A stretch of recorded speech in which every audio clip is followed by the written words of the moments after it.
Hari ni kita nak buat ayam bakar butter lemon. Yelah kan kalau awak tak makan isi ayam tu, boleh bagi dia cuba, mana tahu dia suka lepas ni. Mula-mula cincang dulu bawang putih, bagi halus macam ni sebab apa? Kita nak masuk dalam chicken chop. Chicken chop ni pakai 4 ketul. Nak buat lebih pun boleh. Okey, lepas tu masukkanlah bahan-bahan ni apa, sebut oregano, cili, mayonis.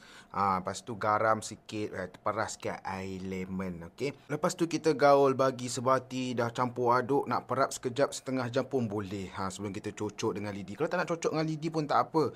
Ada yang cocok besi tu pakai. Tak nak pakai cocok, nak bakar atas pan macam biasa pun boleh, silakan. Mana-mana yang selesa. Ini aku sapulah sikit pelantar ataupun margarin ataupun butter dekat grill tu sebab kita tak nak melekat. Tu susunlah ayam kita macam ni kan. Lepas tu masukkanlah dalam oven. Macam aku pakai dalam oven. Dalam oven suhu dia 220 minit. Seterusnya kita nak buat calik sos dekat ayam tu nanti. Inilah bahan dia, masuk campur aduk semua. Peras sikit air lemon. Kita aduk kacau rata sampai dia jadi macam mana? Jadi macam ni. Dah siap gaul semua, kita buat keluar ayam kita, kita sapu. Tengok tu, ya Allah, meleleh-leleh butter dekat ayam tu kan. Sedap tau. Lepas kita dah calik dia, kita masukkan balik. Ni kita keluarkan kali kedua ya. Kita nak calik lagi butter yang kita buat tadi tu kan.